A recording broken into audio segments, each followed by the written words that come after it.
Okie dokie then. Well, good morning, ladies and gentlemen, and welcome to Doppler'S Gear Garage. I just want to say hello, hello, hello. In case we haven't met, my name is Doug. Today we're going to be talking about a subject that is near and dear to my heart.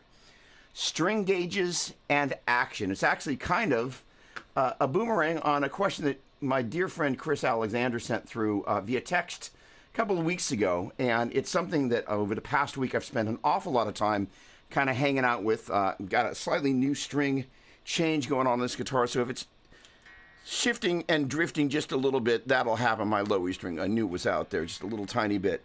In any case, my name is Doug. I am coming to you from sunny Northern California. This is a part of the show where, you know, the interesting thing is I have the sinking suspicion that Facebook is not streaming. Let me just take a look at one thing real quick. Give me a moment here, because we really want to make sure that our friends over there on Facebook are seeing the show we've got in store for you today. And this will take a hot second. Yeah, it says I'm live. Okay, good. All right, so with that said, let's just take a quick moment and let's jump right down to a very important part of the show. Time to raise them up. So first of all, I am Doug. I'm coming to you, as I mentioned a moment ago, from sunny Northern California, and I'm drinking a Pete's with a little bit of muscle milk, building those chops. Shoot your name down in the comments there. Let me know who you are and where it is you're coming from, and we're going to get right to it. Hey, okay, first of all, Mike, good morning. Emmanuel, I understand you've got a new guitar. Congratulations. Way to go. Paul Richard, my dear friend. Okay, good. Confirming we do have the Facebook thing going on. Thank you very much, because I can see your Facebook icon there. All right. So, Emmanuel, this will relate to you especially because my buddy Emmanuel just bought basically this identical guitar. So, a couple of weeks ago, my buddy Chris sent through this question, and you may or may not have noticed when I see Joe Bonamassa playing on YouTube, and I watch him pretty frequently, or his reels on Facebook, you might have noticed that the strings go around the top of the stop bar tailpiece. And Chris's question was specifically, there we go, come on, boom, was specifically around why would you do that, what are the benefits? And this past week, the other Epiphone that's here, I've spent a bunch of time kind of, you know, there's an interesting thing. There are no two guitars that you can buy from the same manufacturer that are identical. And they'll always play and feel a little bit different, which is actually a really great thing. Hello, Sylvain. Great to see you, my friend. Hello, hello, hello. There we go. MTL.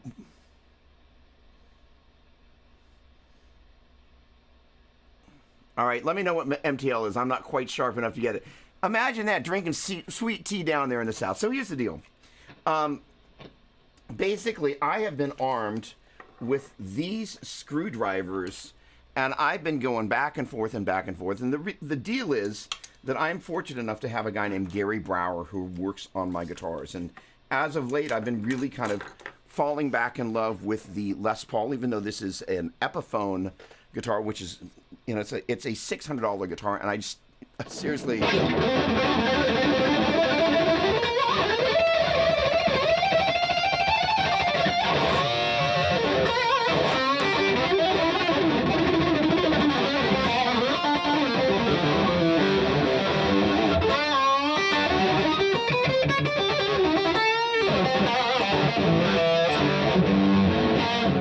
Just can't believe how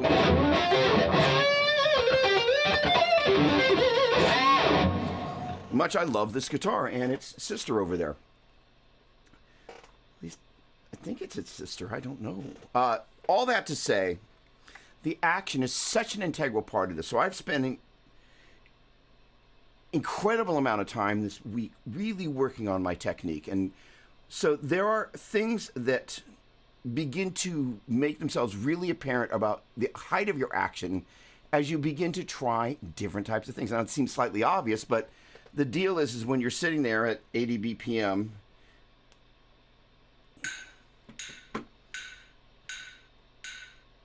doing the long haul to really try and find gaps in your technique and fix them, you really begin to notice at slower tempos some of the things about the action, the height of the action, as well as the string tension.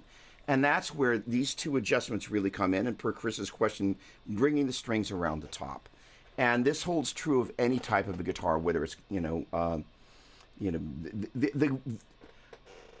it's a very subtle adjustment, but let's just kind of go very briefly through the different type of bridge assemblies you're going to most commonly see and how you can impact the string tension when you bend, as well as when the pick encounters the string. That same amount of give that you get when you bend actually is impacting the feel of the pick as it's hitting the strings. It's also impacting, for example, I've been spending a lot of, not like that,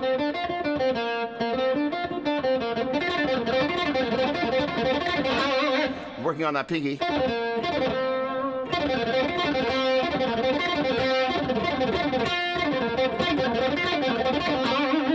And that right there, that third and second string, if the tension isn't quite right, that's a place you can kind of get hung up on. If it's too light, you kind of can, this note right here can begin to kind of bottom out. And in turn, if this second string is too heavy and the action that is, and you're really working on getting that pinky going, it can make life too hard. And that's frustrating. And so as I've been kind of messing around with different things, I realized how important the ability to do that is on these guitars in particular. So that's going to be our main focal point. But I want to take a moment and kind of talk about the main types of guitars that you can adjust the kind of string tension on initially. Because say you've got something like a Telecaster that has a string through body type of design, or a Telecaster where it's kind of coming through the top of the body there. One of the places, and it's a subtle thing, but if you think about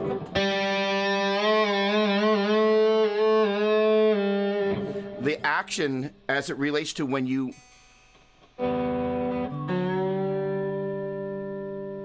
of how far you wind the string down on the peg, every little tiny thing matters.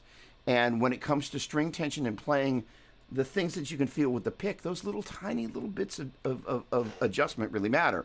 So that is to say that if you want a little bit more string tension, you wind the string further down on the peg. If you want as little tension as possible on something that's either kind of a, if you will, a top mount string or through the body that doesn't have a bridge height adjustment other than the saddles to just kind of be able to adjust, again, the overall tension, that's one of the places you can do that. On a Strat, I don't think I've got one with the back plate off, but when you look in the back there, you've got the springs, and then there's a claw that the spring's attached to. So you can move that claw, and in turn, not only will that kind of have an interaction with where the tremolo sits, but it also impacts the string tension when you're playing on the strings. And again, that's not just a minimal thing. As you're really working on developing your technique, in this past week, I really, more than ever, really realized how incredibly important this is. So I'm going to talk a little bit about this guitar as it relates to, and by the way, a Floyd's kind of the same thing, right? Whether it's a stock Strat or a Floyd, adjusting that claw in the back is really the main point, in addition to the two set screws that you adjust the height of the action. We'll talk about height in a minute. But let me just check in and say hello, first of all, to a few folks. Oh, okay, hang on a second. Wow, hey, okay. Montreal, oh, there we go. Sorry, my acronyms are not obviously good this morning. Craig Parker, my friend, great to see you. Hello, hello. There we go. Yeah, Chris got it. Sylvain, all right. When you adjust bridge height, how much does it affect intonation? Let me make a couple of notes here so I don't miss this. So intonation is going to be one of the things we're going to talk about. Let me just get through this little salutation here. The intonation, when you adjust the height of the bridge, definitely changes, and it's something that you want to be conscious of. We're going to talk a little bit more about that in a moment. A bit of sanity. Well, thank you, Brett. It's always a bit of sanity to have you here. Carlos, good morning, my dear friend. Long time no see. Carlos, I'm part of a larger group of people. We have this kind of gear lending library, and I had the privilege of loaning Carlos my HX Stomp this week, so we had a couple hours to catch up, which was lovely. Great to see you, my friend. Sonny, what's going on, my friend? Speaking of the 925, by the way, that's the area code for the part of California I'm in. Braden, good morning. Getting choked by smoke from local fires. Dude, I'm so sorry to hear that. Stay safe. Okay.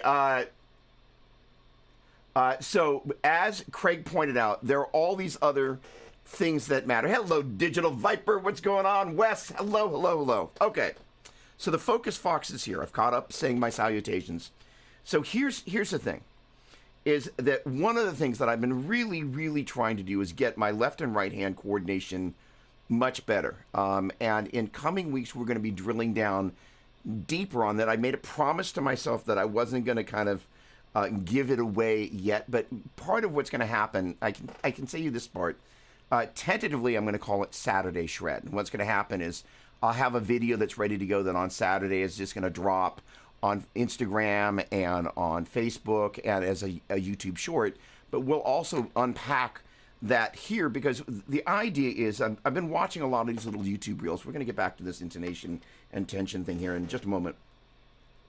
But where, you know, you're kind of seeing a lot of people really play. And I saw a comment and was like, that's great that you can play that, but how am I going to learn how to do that? And I was like, note to self. Because I'm a bit of a shredaholic, but at the same time, there are things about not just playing fast, but underlying lessons that can be taught and shared that anybody, whether they want to play fast or slow, can bring on. As I've been working on these different things around technique, I've been really doing some very specific exercises to really work on changing strings, developing better control when I'm playing slow or fast across the range of tempos. And in so doing, especially on the other guitar there, because this guitar basically sits about right. The other Epiphone that showed up here, it's taken a moment for me to figure that out, and it was with a combination of this guy adjusting the stop bar tailpiece, which is on a Les Paul type of deal, is the number one factor that's going to adjust the tension of the strings. And again, where that matters, for example, is on your tension when you go to do bends. However, what I discovered more than I've ever realized is it's not just that, but if you're wanting to... So I've got the volume down here, and I purposely kind of have a not super friendly tone.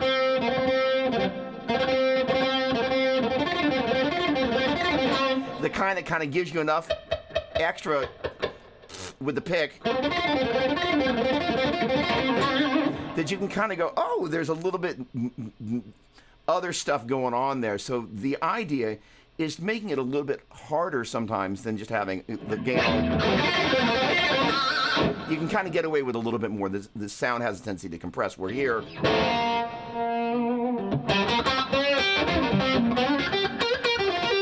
It's almost got a little bit of fuzz to it. But the idea is that when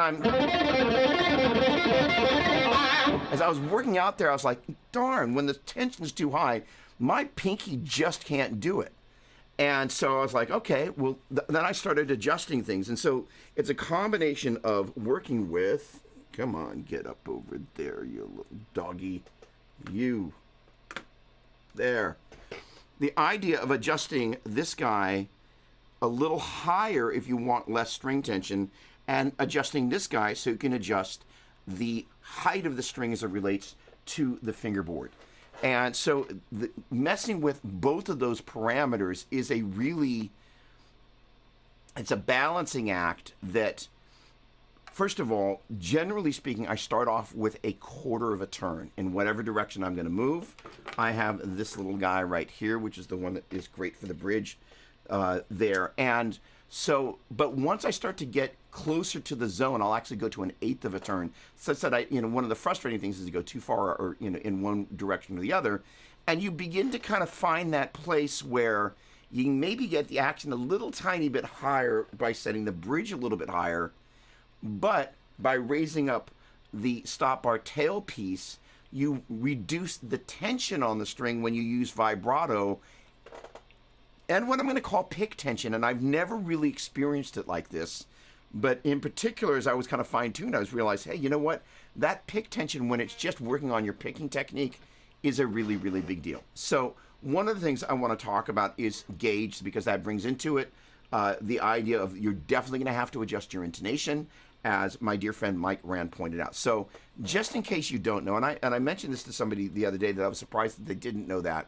Generally speaking, whenever you tune, I'd suggest using the harmonic at the 12th fret. If you use an open string, you might have noticed that the string or the gauge on the tuner has a tendency to bounce back and forth, and that's because it's reading different harmonics up and down the string. But when you hit just one harmonic, the tuner has a much better probability of just going, hey, that's the one note you're going for, and you're going to find you get the least amount of what I would call float. And so that is super, super, super important. Now, when it comes to adjusting your intonation, you want to hit the harmonic, the 12th fret, and then without bending or pulling or pushing that string. Hello, Scott. Great to see you, my friend. Hello, hello, hello. Then you want to test the notes against one another. Harmonic and the string. I'm a little tiny bit sharp here. And so a couple of things. One, when you change string gauges, you're going to absolutely need to adjust your... sorry, I didn't mention how you fix this. So basically, let's say, for example, which this guy right now is a little tiny bit sharp, and just the smallest amount. Basically what it means, if you think about it, this note is too far up the neck. Well, how do you fix that? We can't move the fret, but you move the saddle. So again, if the note is sharp, you move the saddle back a little bit. And there's a little set screw down underneath the saddle there that you can turn counterclockwise, and that pushes the saddle back a little bit. And generally speaking, you always want to slack your strings as you do this. And in the opposite direction, let's just say the note's playing flat, then what you want to do is you want to be able to move the saddle closer to the fret, and that way the relationship between the fret and the saddle is shorter, and that note plays higher. And you kind of turn it one way or the other, and you kind of go, oh, okay, that's the way to go. And it's pretty straightforward. But the intonation is an important part of this. And generally speaking, I'd say 50% of the guitars on the market, and this guitar passes that test. If you hit the harmonic at the 12th fret on your B string, and you play the C at the 1st fret, many guitars, because of the way the nut is cut, that C at the 1st fret will play sharp. And this guitar, when I did the C test, as well as that other Epiphone, played perfectly in tune. I was super impressed. But one of the challenges of this whole thing is if you've got a guitar where the nut is not cut in a way that is compensating, basically the reason that happens is the nut, you think about as it relates to the frets and the strings, it's a little bit higher there at the 1st fret. So what happens is when you basically compensate for that needing to be high enough that as you're playing different frets up and down the neck, they don't fret out. So if it's too low, it's going to potentially fret out. It needs to be high enough that the string has enough height as you go across the length of the string, and you start kind of making it shorter, if you will, as you play off of different frets. The challenge is because of that height as it relates to the 1st fret, that 1st fret can play sharp. So you've got to have basically some sort of compensation happening there at the nut. And I think the layman's term of that is a compensated nut. Wait for it. But that's a really, really big deal. So if you find that you hit the harmonic at the 12th fret on the B string, you play the note at the 12th fret, and that's in tune, and you go to play that C at the 1st fret, and it's sharp, just be inclined to know that that chord down there, those cowboy chords, that C is always going to play a little bit sharp. The D will probably be a little bit sharp in either kind of this C add 9 or in this what I like to call the Jimmy Page G that's got the 5, if you will, on the 2nd string there. All that to say, the intonation, generally speaking, people have gotten much better about kind of with the newer instruments with the compensated nut, and I found that generally speaking, most of the guitars that I get that are sent that are new these days, that C at the 1st fret on the high E string plays in tune. Now, getting back to this whole action thing, if you're wanting to build speed, there are a couple of things that this really impacts. One is that as you begin to move across the neck, one of my personal weaknesses, I'm just going to tell you, is playing across all 6 strings. It's just one of the things I'm much better on pairs of strings. And as an end result, I kind of have really developed a technique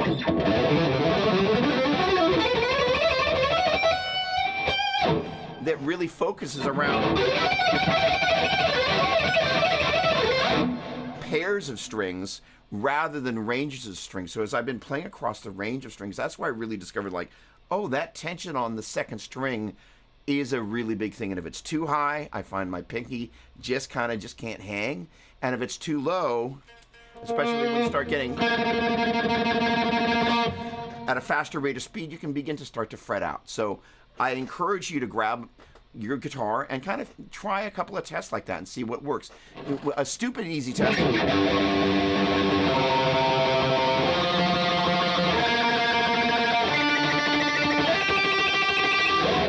And see how the string tension with your right hand, because your right hand in the pick will feel, and that's where I really started noticing. I was like, "What's going on here?" The other thing is that as you begin to again integrate the pinky,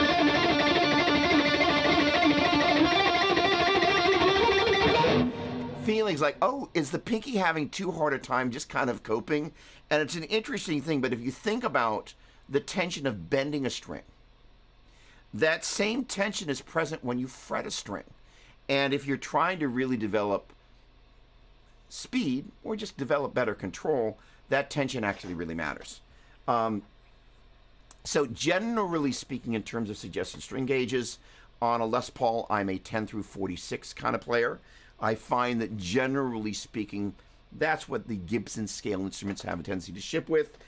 These are some custom wound Dunlop strings. That these are heavy core strings, and I actually get to, I always get to share a story or two. So at the Corey Wong camp, and I really wanted to take a photo, but I was like, nah, I just can't do it. So I was up in my room playing, and Matteo Mancuso came in. And we hung out for like 20 minutes. It was exceedingly cool. And, you know, I played a little bit. He played my guitar. So, you know, he's playing my Flying V. And he was like, so that guitar over there, which you can't see that I'm pointing at, it's Gibson scale, but what I've got it strung with is 9 through 42. But like all my Dunlop strings, they have a heavy core. So Dunlop started making these heavy core strings, which have a thicker core, which means that if you hit the string harder, if you're so inclined to do that, to kind of ping the front end of your amplifier for more drive, it's not as inclined to go sharp because the core of the string is a little bit thicker. It will take a little bit more of an aggressive right hand without it affecting the pitch. So that's especially important if you start to tune down, right? So I started off with a heavy core on that guy with 9 through 42 because initially my right hand was such that I really liked the feel and the thickness, because this is important again, is if you're a 9 player, listen up because this is for you, the thickness of the low E string.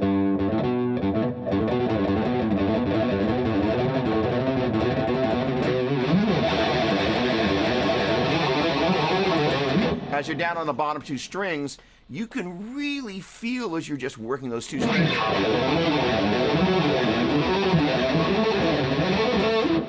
That little extra difference between a 9 through 42 gauge and a 10 through 46. And I was initially concerned that I wasn't going to like the feel of a 10 through 46 gauge on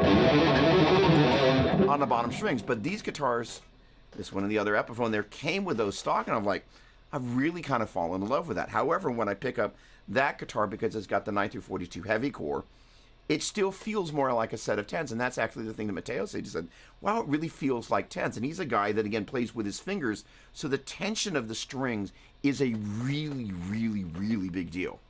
Okay. So, hang on. Let's get over here. Hang on a second. So yeah, so the crazy thing is like I'm watching him, you know, the fire and sparks coming off, you know, that guitar, but his technique is amazing. He's a super, super nice guy, and he just kind of wandered in and started talking. I was like, this is awesome, you know, and I played a little bit. I'm like, I can't believe I'm not getting nervous. You know, I actually said to him, like, you know, because, you know, he and I have spoken at a couple of these guitar camps, and he's just a lovely guy, super humble, super serious about the craft, and I just love that. So it was really neat. All right, so all of these things matter. So on a Strat, I have a tendency to go 9 through 42. However, this is for all you Strat folks out there, many Strats, and you might have heard me say this before, when I pick up a guitar, I literally can kind of strum the open strings, and it's going to go, oh, this needs to go down a half step, and...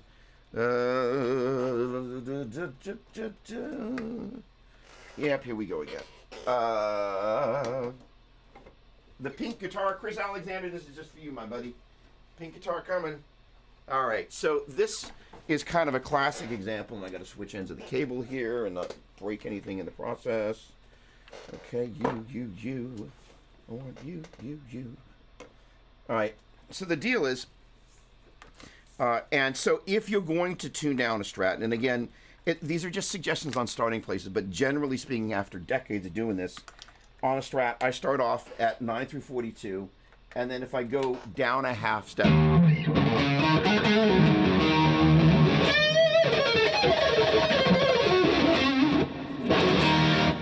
guaranteed to be out of tune.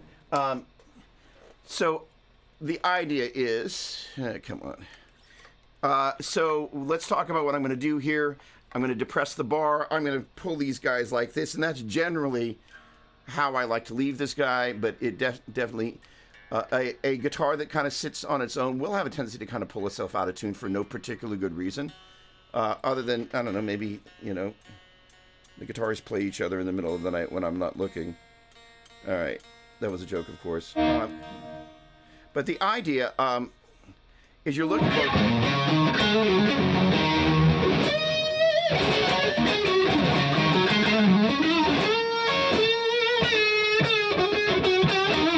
So those notes in particular, if you go on the thinner string,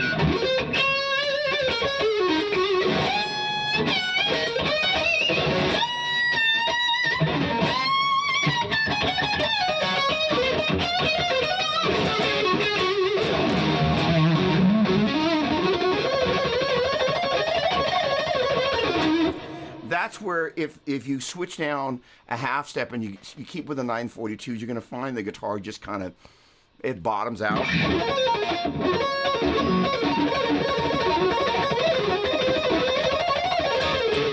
And you need enough string tension that whether you're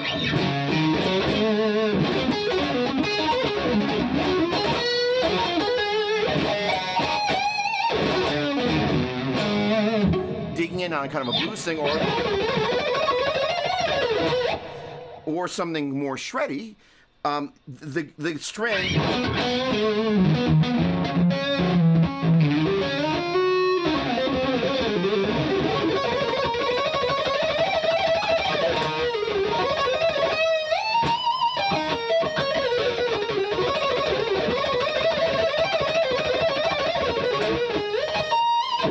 isn't going to give up the ghost, and it's a really important thing that I really never realized how important it actually is.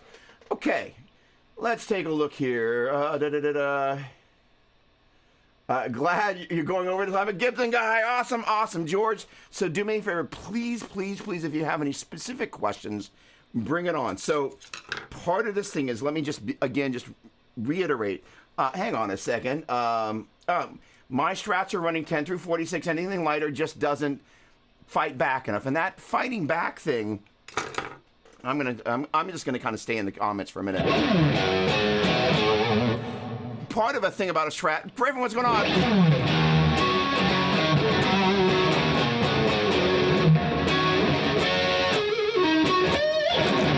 One of the things that about the Corey camp, imagine that compared to the Petrucci camp, is there were a lot more Strats, right? Imagine that. And I remember there was one kid that I was watching him play in contrast to another guy that came in the room. And no surprise, the guy that was from Texas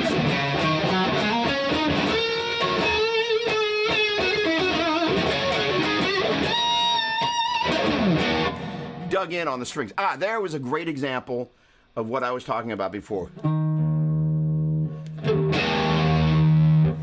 That is one of the problems of a non-heavy core string, is that if you hit it hard, you'll hear it go sharp. And,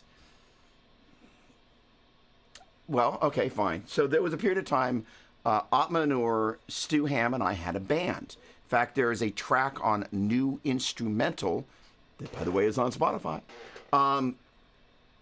that features that band. And I remember in a rehearsal, Stu was there, and I hit that low B string because I was playing 7th string at the time.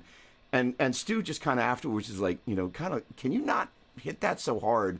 So there are other people in the room that maybe, because if I'm playing a bass note and my bass note goes sharp, and there's another person that's actually being very conscious about trying to make things play in tune, and you're sharp against their note, it is not a good thing, just saying. So part of it, one of the tricks that you can do is if you're looking for that kind of vibe of hitting the string hard, is just giving it a kind of a smack by the bridge, and just kind of, it's a little bit of an angle, like this. It's about that. So I'm usually not totally parallel with the string, but about like that. But by getting it like,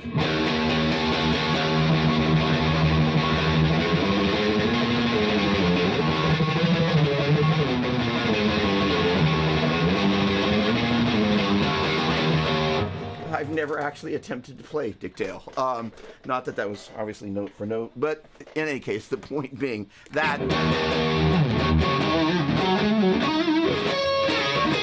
so this one particular kid sat down with the guitar, and again, we're talking about string gauge and tension, and I watched him, he kind of like, and it's not just that it kind of had this slightly meandery bit about it, but when he hit the string, I'm gonna turn all the way up. He had kind of a non-committal.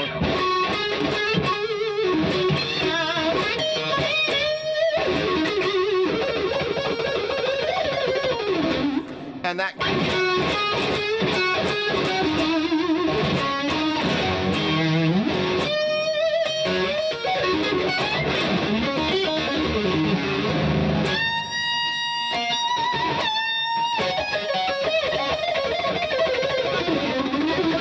Regardless of what style you're playing that. And I've spent a lot of time working on playing at different dynamic ranges with the pick for a couple of reasons. Again, this is where the tension and the gauge all begin to matter, because if you're used to playing with 9 through 42s, which was me, as I moved to Gibsons, I initially strung up the V, which has got, this one's got the FRX Floyd, but this is about to get swapped out. I've loved having the FRX, but it doesn't totally stay in tune, which is, I love the fact that we didn't have to route the back. I love the fact that it mounts on the top.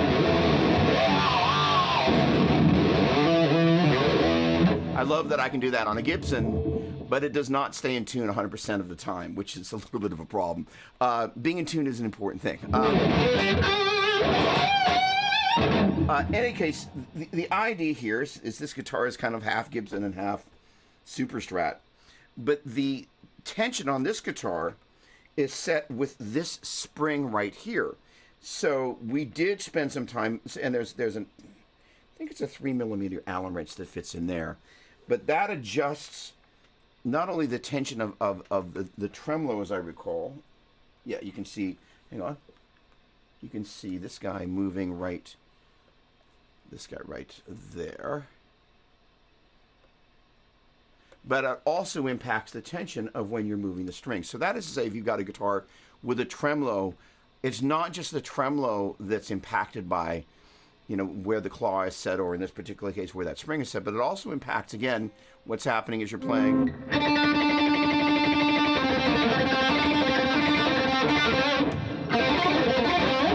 As you're working between, and in particular the place that I've really been kind of trying to really just kind of get my act together, it's just targeting and isolating string changes. Because as I'm working on different pairs of strings, one of the things that for those of us that are 3-note per stringy, we have a tendency to play things in groups of 6.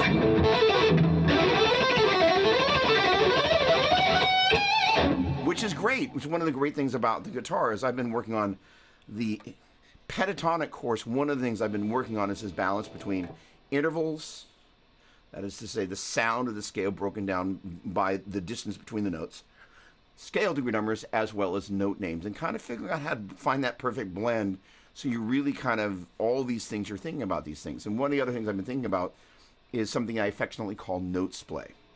For example, we're going to go into a micro-teaching moment here. So here we go. So if we're thinking about kind of we're in a G blues,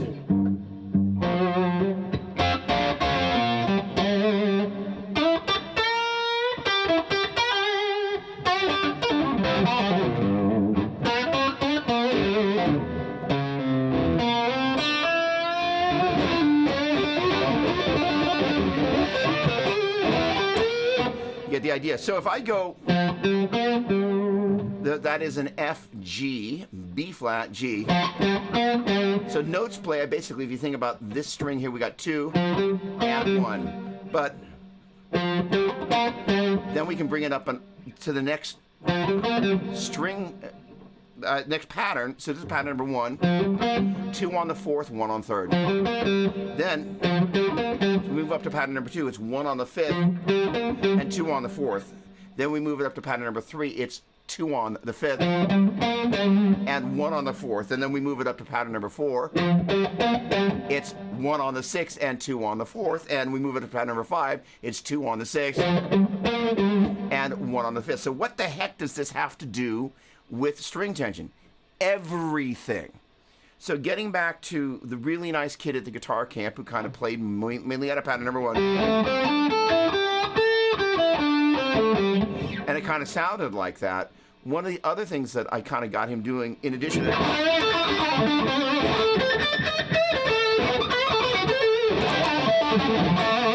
is learning to dig in, is kind of going, hey, by the way, that register right there, or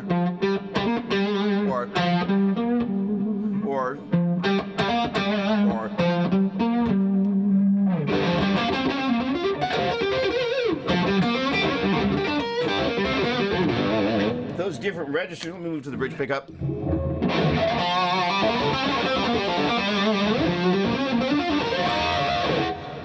What that different location to play those notes is going to inspire me to do is I'm going to play differently based on what's happening to the neck. And if your string tension is weird in one of those places, and you know what I'm talking about, you've got a guitar somewhere and you're collecting, like, yeah, I go up to the top of the neck on the 6th and 5th strings. It's like the Golden Gate Bridge. You know, that is generally height. But all of a sudden you bring the height down and you're like, gosh darn it, it still feels too hard to play. That's where the string tension happens. And so beginning to kind of go, hey, because what it will prevent you doing in a musical way is being able to go, hey,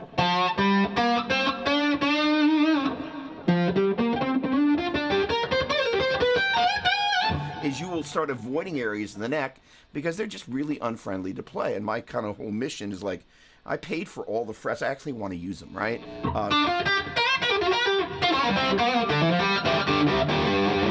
So there's that little bit. All right, so let me check in on the chat here. So Matthias, great to see you, my friend. Guten Morgen, great show. Thank you. Awesome, awesome. Do you use microphones in the Airstream? Shiny boots.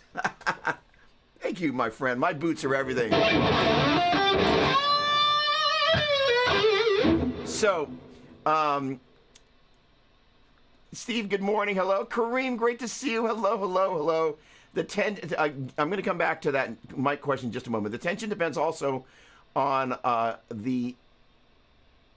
also of your string company. The Ernie Ball are consistent in 9 through 42. It depends of the setting of your bridge Gibson play on 8 ha. Okay, so first of all, I mentioned kind of the Dunlop heavy core.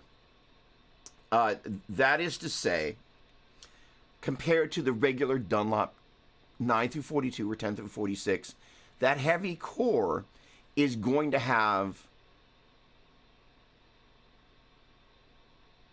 more tension as you go to move it or fret it. So chances are you've played a guitar that had high action, but the tension was low and you were able to fret it. And you're like, oh, okay. And you've also played a guitar that had high action that had really high tension. You're like, oh my word, this is really hard to play. So as you begin to lower the action and adjust the amount of tension, it is everything for adjusting the feel of your instrument. Different brands of strings will have different, I think I called the phrase pick tension. That is to say, because, you know, on one hand, you know, there's fretting tension, which is true, you'll feel it. But the other thing is where you really notice is once you're fretting it and you're picking it, your right hand and your left hand are having this conversation, you're like, oh my word, this is really hard to do. And that's kind of the journey that I went with the other Epiphone. And that's how I kind of ended up becoming Guitar Doctor again. I'm like, okay. And this is what I used to do when I was in high school. I did this all the time. I was like, and in high school, the goal was to get the action as low and the tension as low as is humanly possible. Now I actually like...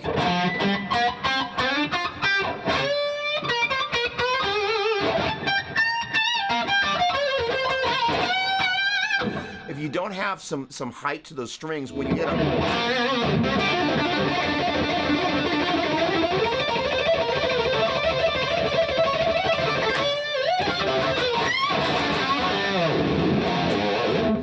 When you dig in, they're just going to bottom out, and the bottoming out part is not good. But at the same time, if you've got the height, then all of a sudden you're like, the tension is just too much. You're like, man, it becomes... for one thing, what I'm trying to do is build my technique such that I'm solving some of the problems that this week I'm not going to reveal the things that I'm working on, but probably in a week or two I'll go over some of those things just when I'm there a little tidier. But the idea is there's some very specific exercises that I'm doing to address the string transition problems that I have. And I'm also doing the same thing playing across all the strings. And because it's something that I really want to conquer. And so the idea is I'm kind of working these little bits. The string tension on those strings just matters in such a great way. It's a really, really big deal. Brian Felix, good morning to you.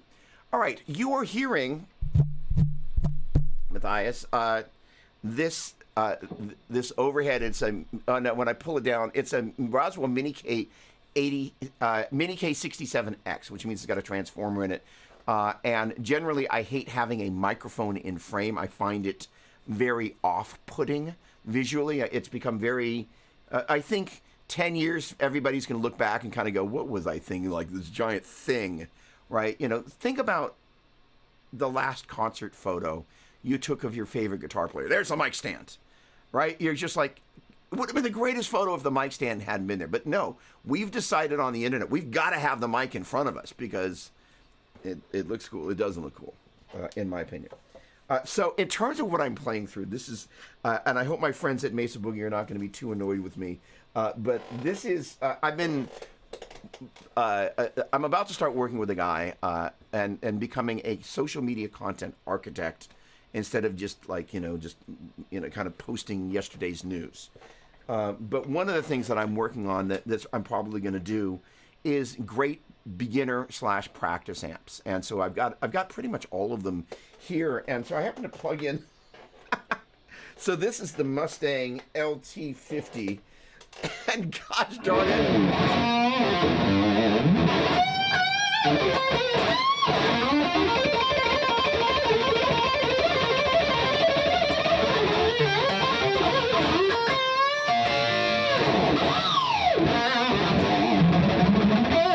it doesn't sound good in my boogies, but gosh darn!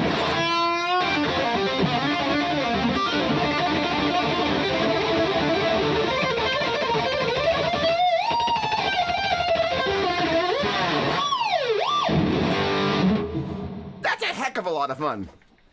Let's see, I have a window open here that I will not spend too much time looking for it, but if it easily appears, that amplifier is like $150 or something. It's just kind of not fair how reasonably priced it is, but that's kind of getting in on a future episode because the thing is that I have discovered that when I'm allowed to sneak an amp into the bedroom there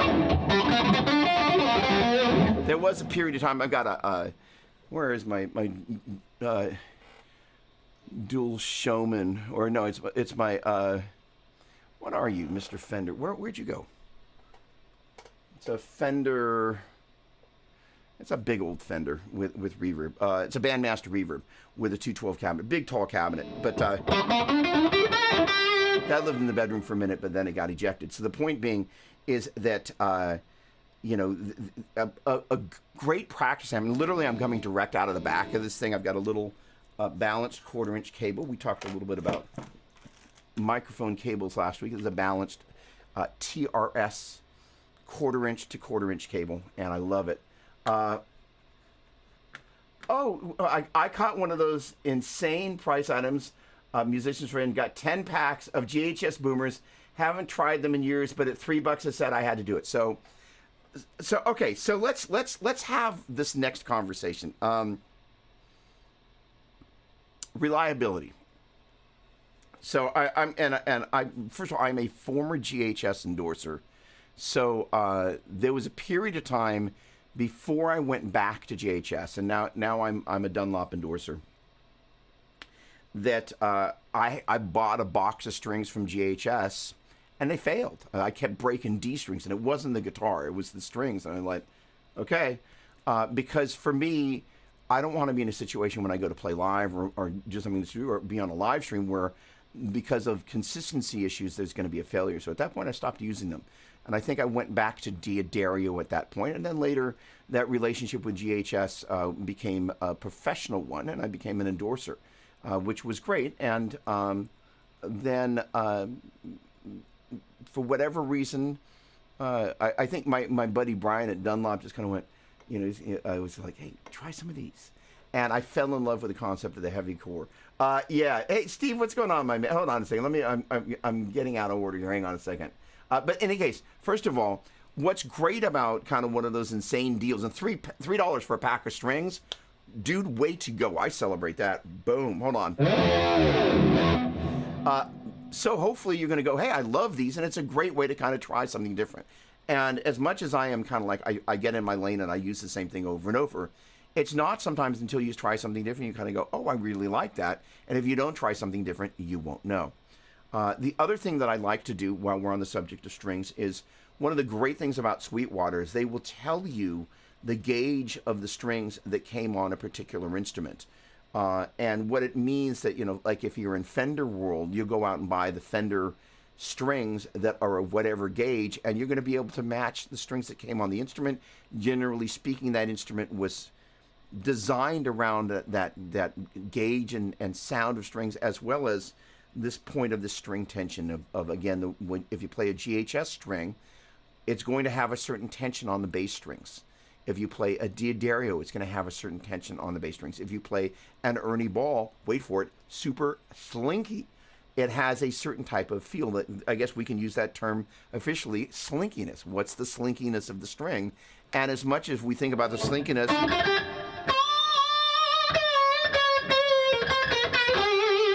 like that,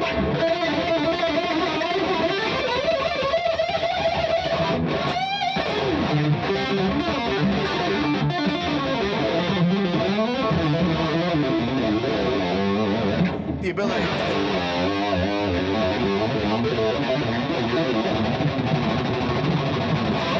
that kind of, what do I mean by that kind of, the kind of way you're going to hang on the string.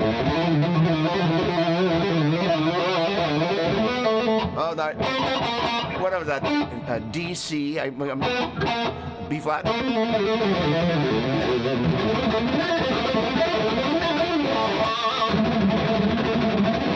But that kind of affects kind of the way you ramble up and down the string. So that is to say, if I had the string set up exactly as I've got it, I change strings to a string with less slinkiness, all that little stuff, which I can play pretty easily,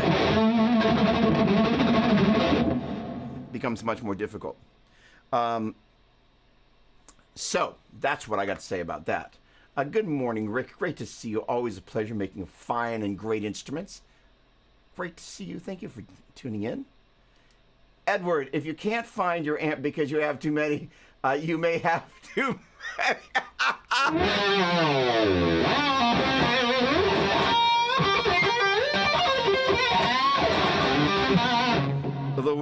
The worst part is like, I can't see the amp because there's too many amps in the way. It's a funny thing.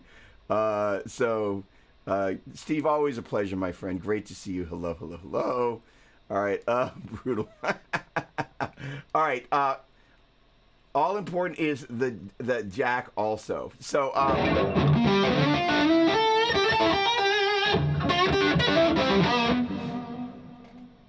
right, so we're gonna take a moment and talk about jacks. So this guitar, when we kind of designed this, I kind of was like, all right, I want to do everything that I could do on this guitar that would make it as much like a Strat as is humanly possible. But one thing that we didn't quite get right, when I'm playing this guitar with a strap on, the cable goes across like that. It just looks stupid. And the last thing you want to do, especially on a guitar like this, even with a right angle jack, but especially with a traditional plug that sticks up like this, is have it not behind your strap, because you'll step on that cable, you will turn, and you'll break the cable, but you'll also trash not only kind of whatever kind of mounting thing is on there, but usually you'll take some of the wood with it. So on the new V, we did something that we thought was very clever, is that we've recessed the jack in what we affectionately refer to as the crotch. But then as I was sitting with this thing plugged in, I was discovering the guitar was sitting on the cable plugged into the jack. And I'm like, well, that's not good for either the cable or the jack. And honestly, it's not super comfortable. So what I realized we could do, because this guitar is about to go back and get a Floyd and get not the FRX, but this Floyd on there. We're going to move that jack. Oops, didn't mean to do that. Sorry, baby. Here, but what we're going to do is we're going to put a flat plate that makes it so we can put a right angle jack in there, and then even if it is on your leg, it's not a problem. So, you know, the positioning of the jack and your cable. So if you're using a Gibson style instrument, may I strongly suggest always using a right angle jack and then kind of bringing it up underneath your strap, preferably without some stupid amount of cable dangling around like that, because it just looks stupid. I was like, man, that looks dumb. But that's what I got to say about that. So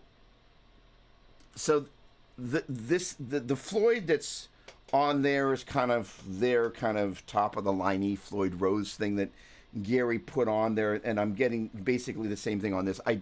I don't know the model number, which is really kind of stupid, but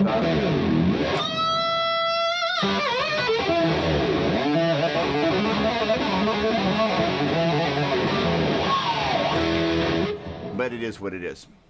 All right, now looking over here at the questions, Chris also had a question that he had sent through. Do I think there will be an amp modeler that will listen to a track and use AI to reproduce those tones? So technically, Fractal has had something like that. I think it might have been called Amp Match or Tone Match, where you can kind of do that. And that's something that I think we're going to hear a lot more of, is how AI is going to impact our ability. By the way, if anybody has any questions about anything, gear, recording, Griffin, got any recording questions?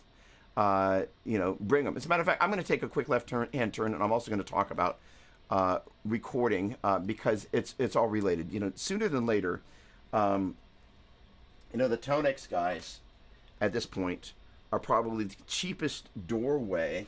I heard about a new modeling thing that came out this week that's like $39 or something, but or $89 rather.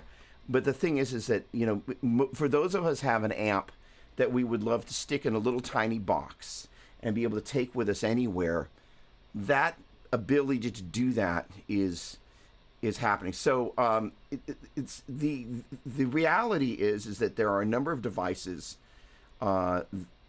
and I should say there are a number of technologies that allow you to separate things into stems. There's something I use called Moises, MOISES.ai. And you basically upload a track there and it splits it out into stems. So one of the things I did for the Petrucci camp, and I could get away with doing it there, and it was kind of a guilty pleasure, was I stemmed out a bunch of Dream Theater songs, then looped the solo sections in Pro Tools, and then in the evening classes we went over different, and people would play over the with Dream Theater and or Liquid Tension Experiment, and then we would go over, okay, it's in this key or these modes, and now try some of these different ideas over the top of it. It allowed me to kind of coach people in real time, playing along with, arguably their favorite guitar player in the world's band.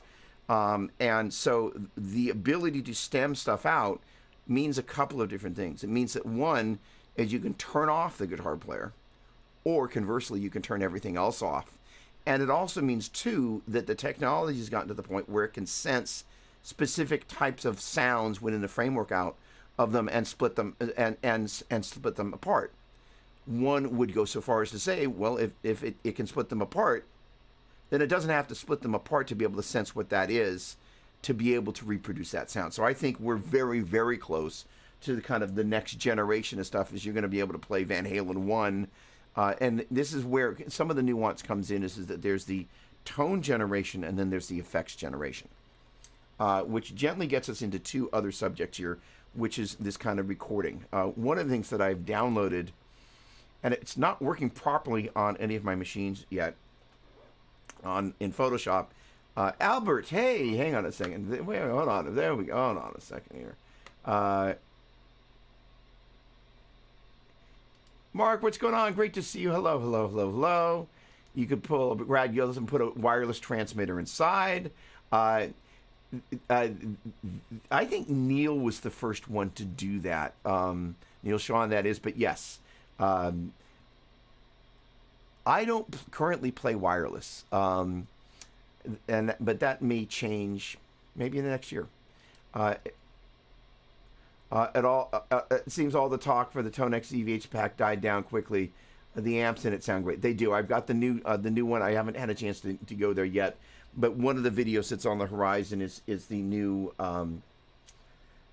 foot switch. Where are you? Did I take you upstairs? But basically, it gives you Bluetooth control over Tonex, which is a really, really, really, really big deal. Okay, Native Instruments has a plugin called Audio Lens that listens to the characteristics of a mix and gives you a simile based on that choice. I haven't used it yet, but the things are really headed in the direction of this emulation, in my opinion. And first of all, good morning, Albert. Always a pleasure, my friend. So the thing about this, I think. Thank you. There we go. Thank you. So it's the Air Step.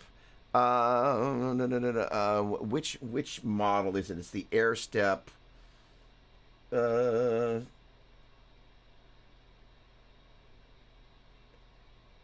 It's something with one of the letters or two of the letters from Tonex or Amplitude. In any case, but it's a really, and I have a number of different Tonex devices that I use here that are really well made, and I like them a lot. Valitron GP05, very interesting for the price. I have not. Is that the little $99 thing that's got IRs? And I bet that is. Hang on a second. Valitron GP05 and Valitron GP05. That's it. Yep, $79. So the funny thing is that in my other life, I am the sometimes I review stuff for Worship Musician Magazine, and the PX1, it's coming. I can't wait to try this out. And I'm sure if you are alive and play guitar, you heard all about it in the past few weeks. It's a thing, and so it's kind of exciting. So there's a very interesting video that Rhett Schull did on it, making it clear that he's not a fan of the idea. And there's some unique nuances to this that what I'm going to go to in a moment. My next gig will be my first for a silent stage, AXFX 3-string in the PA, and my IEMs. You are a brave soul. Let us know how it goes. Mine is out for delivery now. Yes, yes, yes. And yes, that's the one. I am super stoked to check that out. Airstep TX, Tonex TX. Thank you very much, Griffin. That's made its way upstairs. So, okay, so as I think I alluded to last week. So, all right, I'll spill a little bit of the beans here. What's happening is I'm about to start working with this guy that is going to show me how to be not just a content regurgitator, aka creator, but a content architect, where I'm actually doing smarter things. Part of that, again, is this whole concept of a Saturday shred, where, again, it's around a concept. It's got some shred because that's part of what I do. And as you're putting stuff out onto social media, you want to be claiming a little bit of whatever it is that you think you do well. And maybe that's a little bit kind of, not that I'm the only person that shreds, imagine that, but something that you have a unique take on, and more importantly, inviting people along on the journey. There's also where I started to talk about the dummies font, which doesn't want to install on Photoshop. It'll install in every other program or play. But I'm going to do a series called Recording for Newbies, and specifically for folks like Griffin Gaines and pretty much anybody that kind of comes into the recording game, and you're like, holy cow, there are all these parameters. And how in the world are you supposed to know what to do if you don't have a frame of reference? It's literally kind of like you go into camera world. Say you're great at programming modelers, but you all of a sudden you pick up a camera and you're like, depth of field? All these things that you don't know, all these measurements and it's if it's foreign to you, it's completely foreign to you, right? So the idea is kind of taming that and putting together some stuff that I've got an install of Logic over there. I'm a Pro Tools guy. I probably will dabble a little bit in GarageBand just because for a lot of people that's probably the first DAW they ever use. And also there are some interfaces here both from Universal Audio and from Focusrite. So the idea is I'm also going to suggest and talk about some of the strengths of the different interfaces and kind of what you should be looking for, because if you're new to this thing, it's kind of like having been Rumpelstiltskin. You woke up under a tree and you're holding a Boss DS1, and all of a sudden there is an Airstep TX and a GPO5, and you're going, what in the world? And you're like, deep edit a menu, what? So the whole thing's a little crazy.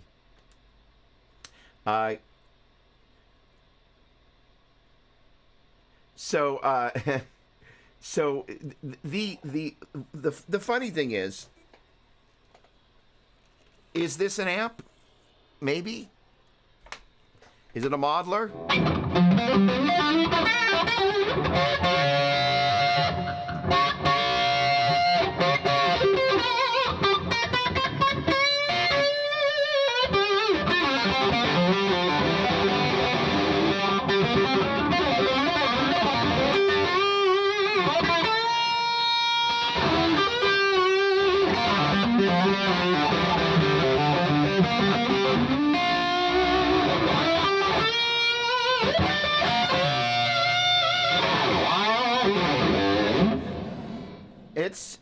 It's a modeling device, and I'm running direct into my audio interface. So effectively, I kind of do that a lot of the time. The interesting thing about most of those boogies back there is they have cab clone IR, which is basically, for all intents and purposes, a little computer that's loading an IR, and all of a sudden you're kind of playing live with some sort of digital component to it. So I think those lines that separate those things are getting increasingly blurred. I think many of the amplifiers, like the Pete Thorne, the PT15, I think had built-in IRs. The Rev stuff, the Boogie stuff, you're seeing this as kind of like, this is a thing. So the lines between amplifiers and modeling and IRs are getting a little bit blurred. And as much as this is an amp, it's really a modeler with a speaker attached and a power amp. So all that to say is, I think as we kind of cruise down, and to answer your question, it's just kind of, is it a box on the floor that doesn't have a speaker attached? In 2008, maybe it was 2010, I toured all across Europe opening for Gilby Clarke with a Boss GT6. So the answer is yes. And I did it 20 some odd years ago. And, the deal is, I'm going to get to your question in just a second.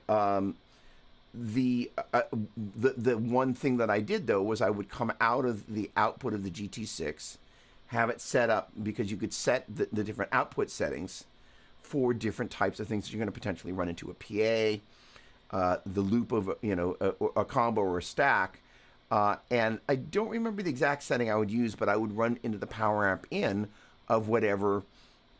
My part of the backline agreement was there would be an amp that I could run into on stage for stage volume, which usually was loud.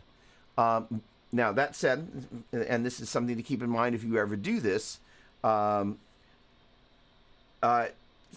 was a great unit. And the funny thing is, my buddy Mike Mong is messing with a GT6, and I sold the GT6 with all my sounds on it because I got a GT8, which was, and I used that a bunch on Guitar Hero, Encore, Rocksteady. It was a great device. I'm like, well, I don't need the 6 anymore, and I regret doing that. But it's one of the few times I actually sold anything, opposed to all the amps that are there. But the idea of using a modeler, I traveled all across Europe using it, and it was great. and it's a great experience. Now, there's a nuance there. Now, when we're talking about modelers, we're also talking about what's the in-ear experience component over that. So it's a big deal. All right, let me scroll back up here. What do I think about using a dedicated mic preamp versus the one an audio interface of recording? Does it matter anymore? What a great question. I'm going to have to make a mental note. That is a wonderful question. So there is a 1073 DPX, which is a stereo Neve 1073 unit that basically the sound of the preamp that's in those EQs, as well as the EQs themselves. In many ways, it's the sound of rock and roll. It's not an original, old school 1073. It's a current Rupert Neve. Basically, it's EQ with preamp in it. Great sound. There's also a Millennium Music and Media Systems preamp that actually is what the microphone is going through. And any bleed that the guitar is gonna. I'm running the guitar direct into my DAW or into my audio interface as well as this mic. But the point being is the mic is going first through a Millennia. It's just a very, very transparent audio preamp. There are, I think I've sold all the other things that I've got.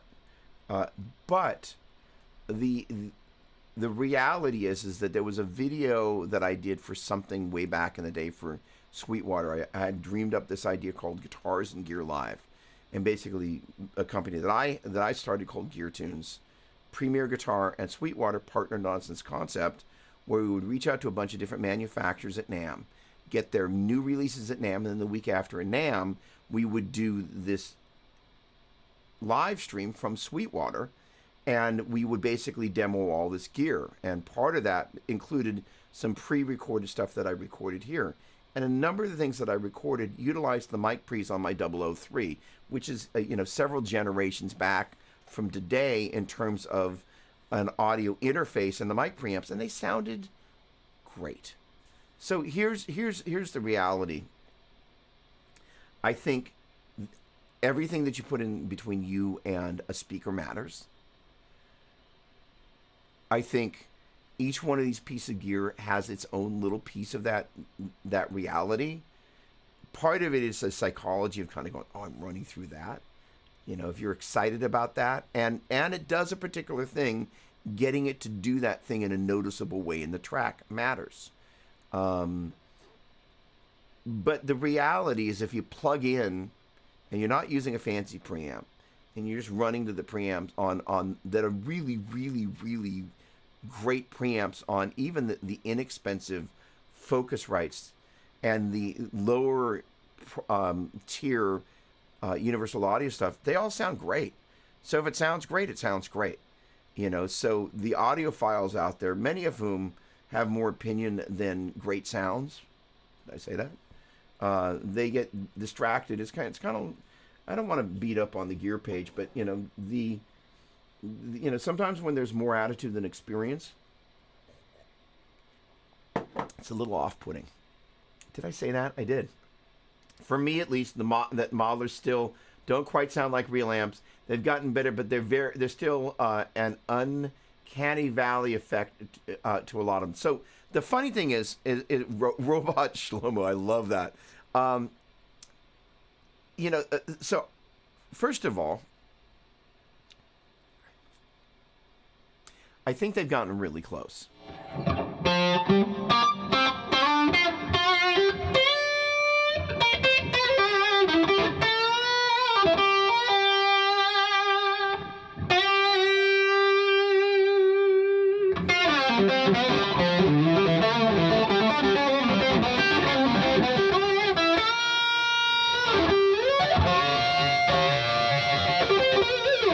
If I heard that on a recording, go, I guess he's stacking drive pedals into a Fender amp, would be what I would guess. I would not think it's modeling, because of the vibe of what the player does. But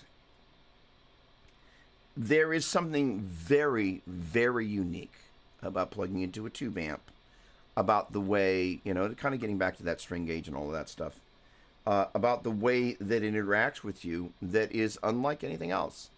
For those of you that are stick shift aficionados that might turn your nose up at those of us that drive automatics, I used to be a stick shift fiend, right?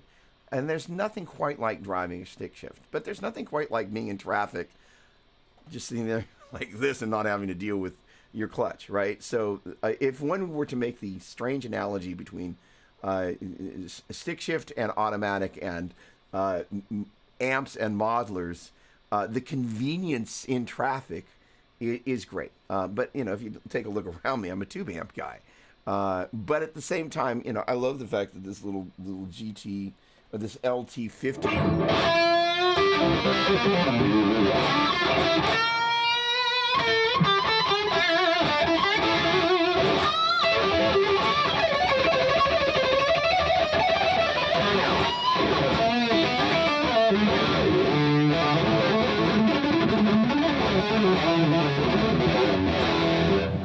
I'm like, I can have all sorts of fun with that thing, and that's really what I'm looking for. However, ultimately, when you start stacking a bunch of stuff in a track, that's where you begin to notice that there's some things about a tube amp that become very, very unique, good, bad, and in between, that sometimes make it sit different in a mix than a modeler will do. And to a certain extent, some of the modeling tones are kind of a little customized to sound pre-produced, which means when you stick them in the middle of a production, they don't always poke out in some of the unsavory ways that a tube amp might, that makes it kind of go, hey, I'm a tube amp over here, notice me, and it makes a difference. They also make a lot of guitars that sound exactly the same. So that one I'm going to gently disagree with. The funny thing is that these two Epiphones that I've really fallen in love with them, and my two Flying V's, each one of them has enough subtle differences. But I will tag on to your point. I will say this. My version of that is that I'm annoyed that everybody seems to keep trying to invent a Strat and a Les Paul. And I'm just kind of like, why don't you go make your own design that looks good, bring something new to it, instead of kind of trying to just rebake somebody else's cake. It's really, it's really strange. And, and you just kind of see, because people have gotten a little bit more sensitive. Fender, you can't do the Fender headstock. Gibson, you can't, you can't, honestly, you can't rip off their intellectual property like brands used to be able to. But people are so fixated on just regurgitating some slightly different take that, as opposed to come up with your own groundbreaking design. That's my versions of that. All right, Hughes and Kettner amps. So the funny thing is, a little bit earlier on here, we had a very special guest. Where's Rick Harrison? Where are you, buddy? My buddy Rick Harrison. I bought this fabulous RH custom guitar. There he is. There's Rick. And at his booth at the guitar show I was at, they had a Hughes and Kettner amp that had, it's funny, I'm going to say this, one of the best Fender sounds I've ever heard. And I was like, man, that thing sounds great. And when I plugged the guitar in, I was like, oh, there's magic both on the guitar and the amp. I have very little experience with the HK stuff, but my student and buddy Paul, are you on here, Paul? Has an HK, and I don't have much experience other than having that one particular moment. I was like, wow, it basically was the gateway to my buying one of the more expensive instruments that's in my collection, and I was very happy about it. Oh, there we go. You still got the GT. Griffin, any guidance for gain staging in GarageBand other than buying Logic or Pro Tools? That's hilarious.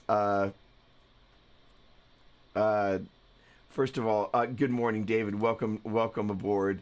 All right, there we go. Nice to see you. What me worry, right?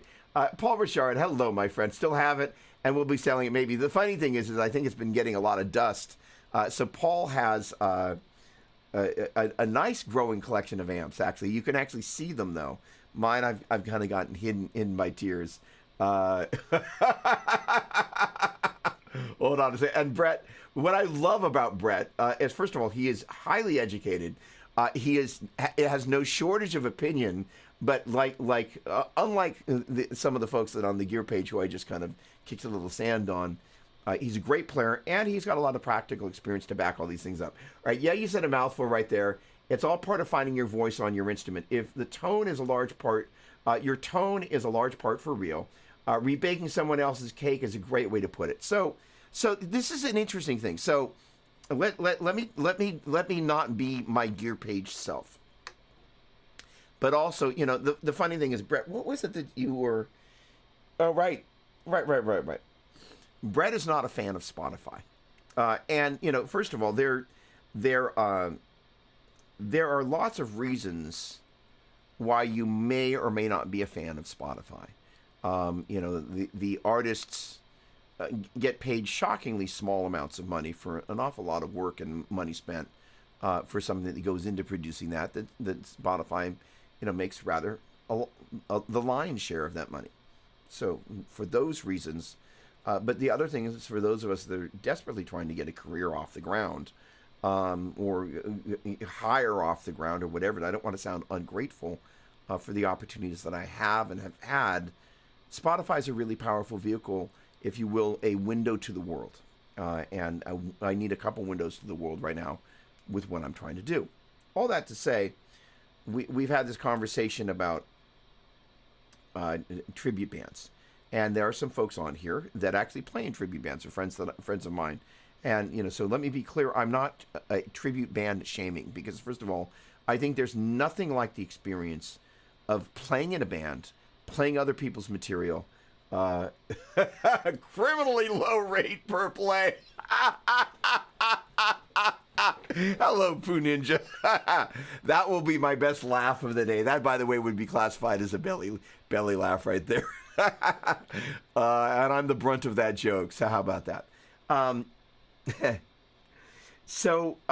There is, I played. So the funny thing is, earlier I was talking about the GHS strings. I was playing in a top 40 band in Patterson, California, which is in the middle of nowhere. We got into the hotel there, and the bathroom, there was a, how do I say,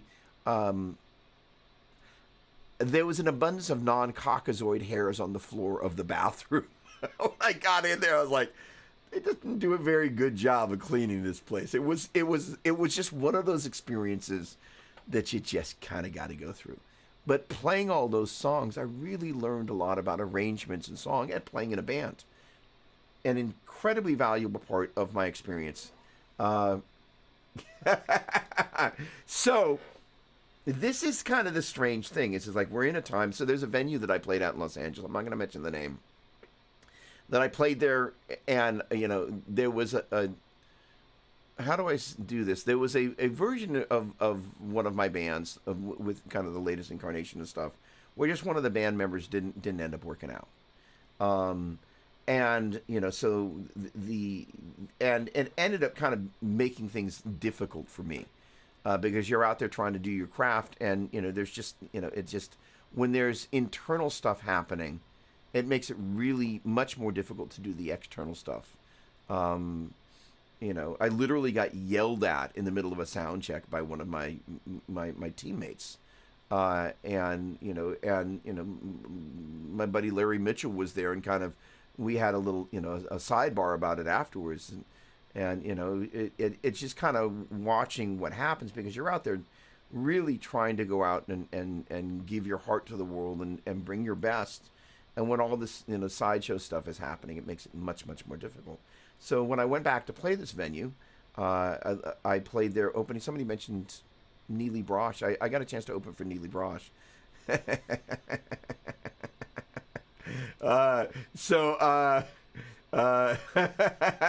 Oh, we've really hit a, hold on, we've hit a,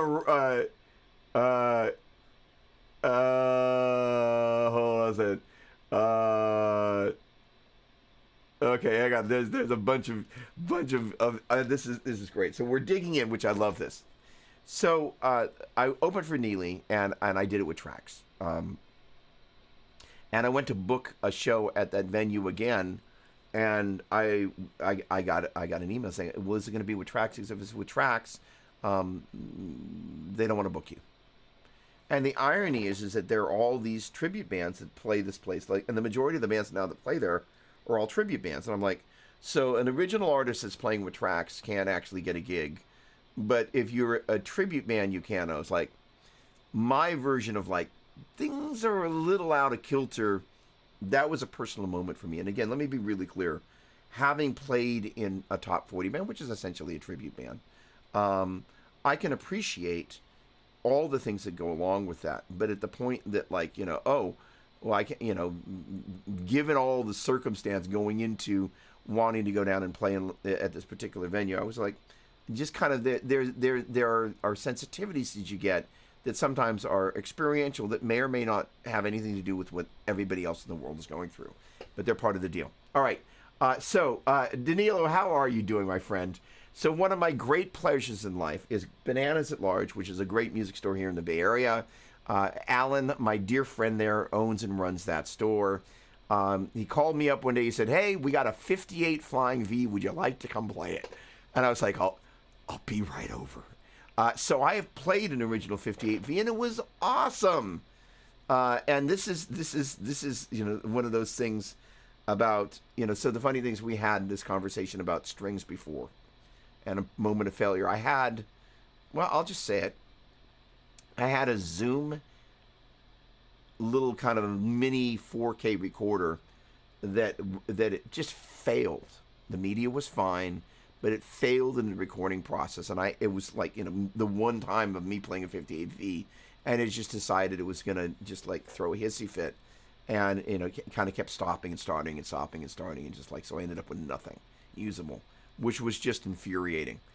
So the idea is like, a string, you get a run of strings like I mentioned earlier, and you keep breaking D strings, you're out of here.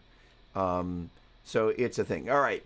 Jeff Tyson tells me when you're really a musician, you admit that you don't get paid all of the time. So the reality is that there are different tiers in the business, and there are different. Hey Nick, what's going on? Robot, I'll get to you in just a sec. There's a certain amount that as you're desperately trying to climb your way up whatever this mountain is that we're circling around here, that you will do things such that you can kind of get to the next base camp on the mountain, right? So, for example, I got a chance to open across the United States for Michael Schenker on the last tour that I did for the new instrumental album. And that was a buy-on. That actually happens a lot in the music business, where if you want to be on a tour, you got to shell out some bucks. That tour was one of the most valuable things that I've ever done. I got a chance to play all over the country. I got a chance to get some really valuable road experience. I learned so much. And the deal is that if you do well on merch, you can kind of begin to kind of make some or most, or depending on how well you do, all of that money back, which was not the case with us. But those experiences and the fact that you can say, hey, I was out on this tour, means that you're what I call tour trained. And it means that every time I walk onto a stage, all that experience of all those different venues and playing in front of, in House of Blues in Chicago, packed, sold out, just walking out on that stage, and they're there for somebody else. So that's one of the important things you got to understand is, people think, oh, I'm going to get on this tour. Well, you're on somebody else's stage with somebody else's audience. You need to know how to, as they would say, kiss the ring, such that, you pay the right amount of respect to whoever it is that you have the privilege of being able to support their tour. But in so doing, you really kind of, again, learn to be tour trained. So there are these tiers, that you go through, some of which involve actually not getting paid, some of which involve spending a profane amount of money with the hopes that you're going to be able to recoup it at some point or another with one of the range of things. So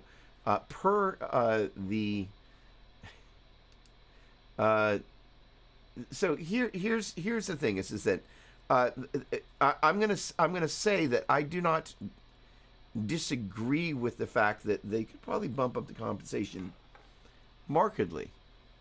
But if you dial back to the record company and the egregious amount that was happening with the CDs, and kind of like, that, the packaging, and the whatever it was, 14.99 for something that would have cost them $1, right? So it's like, you want to talk about a markup, and that ain't going back to the musicians, right?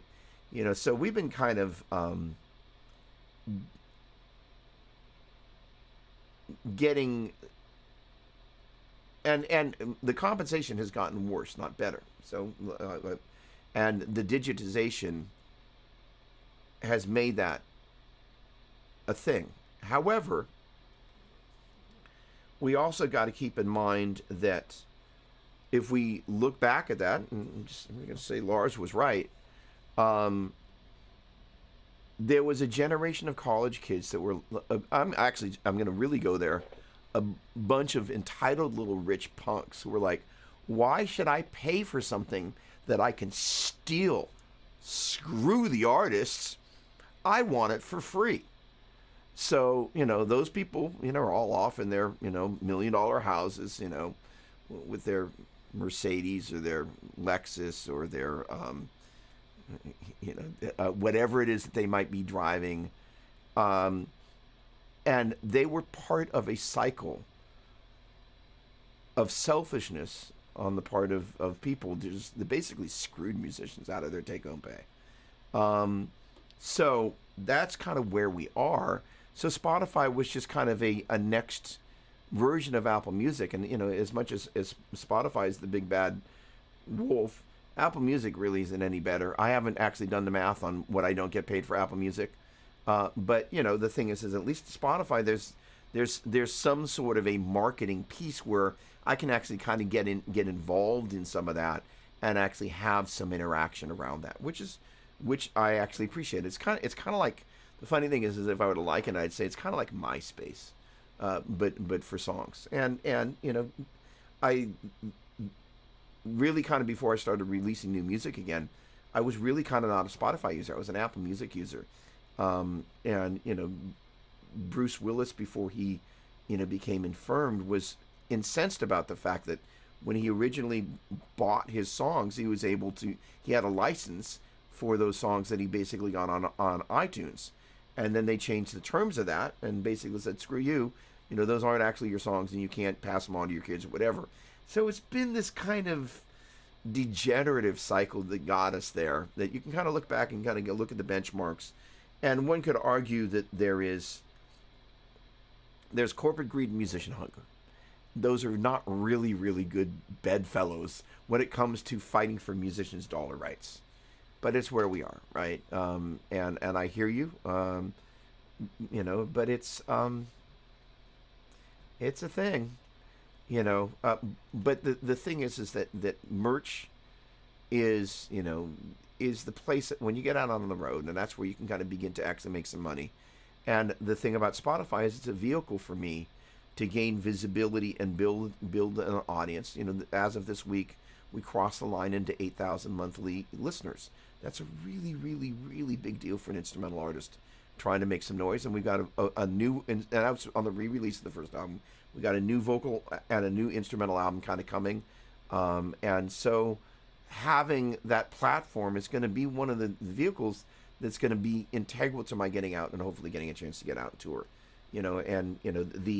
If we were to, there's an email that I got to get back from my buddy Javon. He's like, how do you do it as an instrumental artist? And it kind of gets back to the same thing that Griffin and I are having this conversation. How do you open up GarageBand and kind of go like, wow, there aren't very many tools here. How do I kind of do stuff in there? The last version of GarageBand editing was kind of like, what? And so all of these things have their nuance, of course.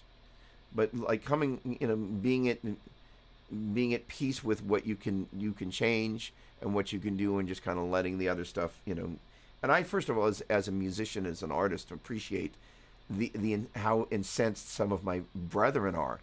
I just, I am too busy trying to work to make things happen to be incensed about that stuff.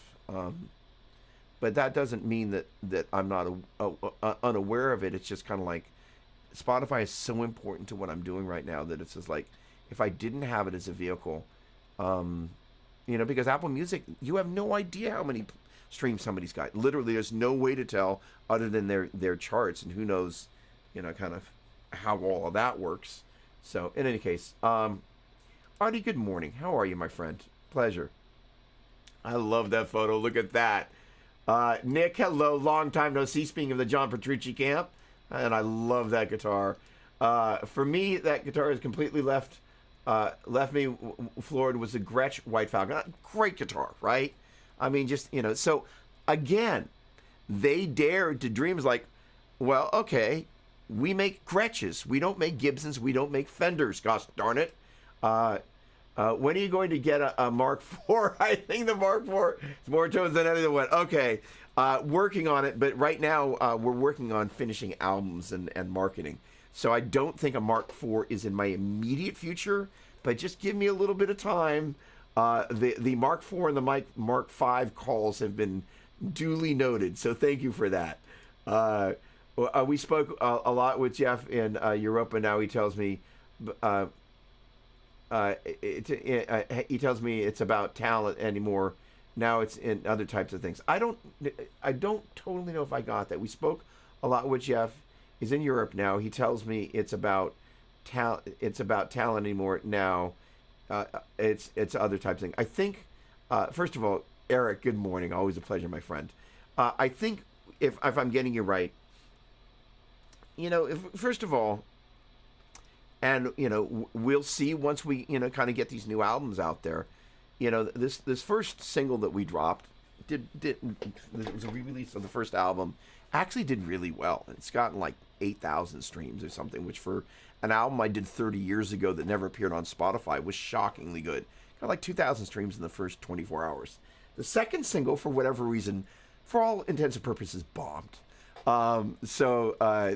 Which was really strange because it wasn't that different. It just like for whatever reason, Spotify just didn't do it. It was very strange. So it was a good experience in that you kind of learns like, just because one did well, you can't expect that the next one's going to go well. And this is sorry, I started to talk about this before, and I mentioned my buddy Javon. There's a certain amount like with recording, or guitar playing, or tones where you're kind of in a vertical, and you kind of like you start at the beginning, it's like, holy cow, how do I do this? And the reality is that for those of us that actually want to go out and turn this passion into a career, it's really hard. And I've been really kind of this past week, it's been since last Friday, that single, I just like within the first 24 hours I knew it was like, this thing's pretty much stillborn.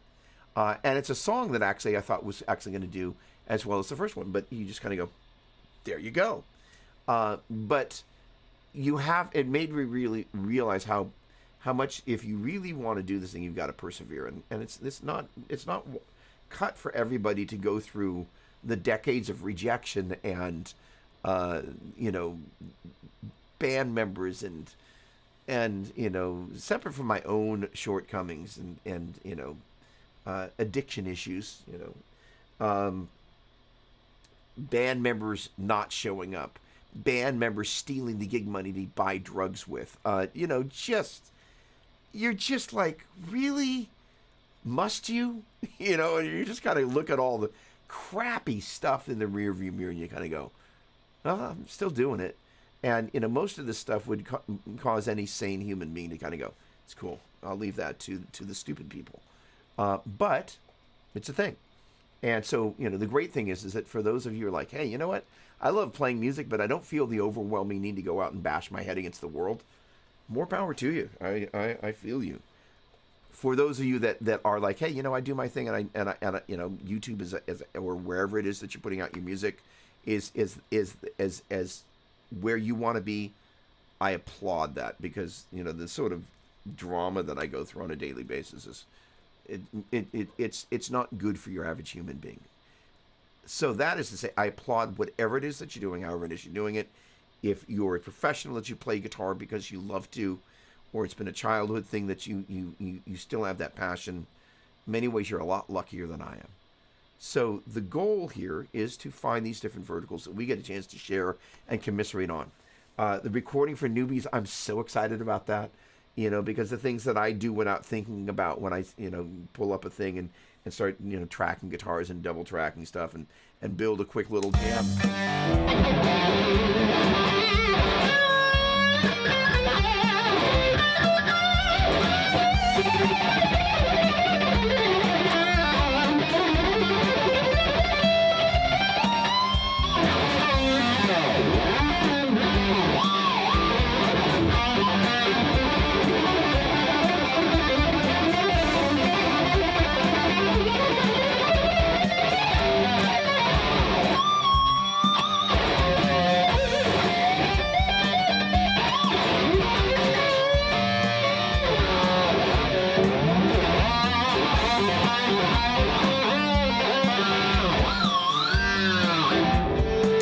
So on and so forth. I mean, that's, there's a lot of fun to be had with you and your favorite DAW. So, but, and then there's also kind of being able to do some of the stuff that I'm really excited to share with you guys.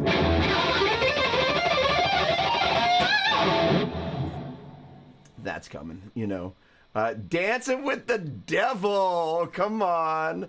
I ask my teen students all the time if they would pay for music physically or streaming. They all say no. Right. I mean, they'll pay for food. They don't walk into the store and steal it, but they want music for free. It started with the whole thing with Napster, and there is unfortunately, culturally, there is a musical entitlement where people think they should get music for free. They don't. Mind you. They are paying through the nose when they go to see a concert. So you can't go see a concert for free. So, some of these artists are making up for it with what you pay in ticket prices. And YouTube, honestly, if we really want to talk about getting sphinctered, YouTube has got us bent over like nobody. I mean, like the level of compensation is pathetic, and it actually costs money to make a video. Hooray for the good guys. All right, regarding Spotify, not only it pays fractions of a penny, but would you agree or disagree that the generation change, meaning younger generations don't really care about owning physical albums? Well, and so, Artie, this is what's great about it. The sense of change, and that's kind of one of the reasons why I'm kind of like I'm slightly infatuated with Spotify, because I've been I've had various Apple devices, right? I had an iPod. I had an iPod Mini. This is basically an iPod with a phone attached, right? And then all of a sudden Spotify came along, and it wasn't something I really paid attention to, and all of a sudden there's millions of people absorbing music on this platform, loving the musical experience. It's not like you don't love the musical experience, but the thing about Spotify that I actually think one of the really cool things is that first of all, there's my buddy Doug. There's some artist tools that, they want you to share it to get over to the platform. But one of the cool things is when I go to my buddy Doug, but you're also able to you're able to get, oh, that's kind of cool. Look at that old guy. There are things that they're doing, like, last time I checked, Apple actually invented this, but there's no experience like that in the Apple paradigm. It's like, at least with Spotify, you're like, oh, that's kind of cool. I'm like, I get that. It's kind of combining all these things that, in the palm of your hand, you've got all this stuff. I'm like, oh, this is cool. So that said, we're well past the generation of people that want to own physical product. And this is one of the interesting things. This is my buddy. This is my buddy, Mr. Greenwood, aka Manifest. So this is my Spotify coach, but he also coaches on Apple Music and all, other stuff like that. And so this, this is basically the last batch of CDs that we ran separate from the new instrumental. We reprinted these guys, but we did it basically. Does have a little bit of plastic, but it's this basically kind of this soft pack, right? A digipack, as you might call it. But what's great about this is that they weigh less. They're a little bit thinner than your average CD. So for touring, they're great. For mailing, they're great. You're not going to get this thing broken in the mail.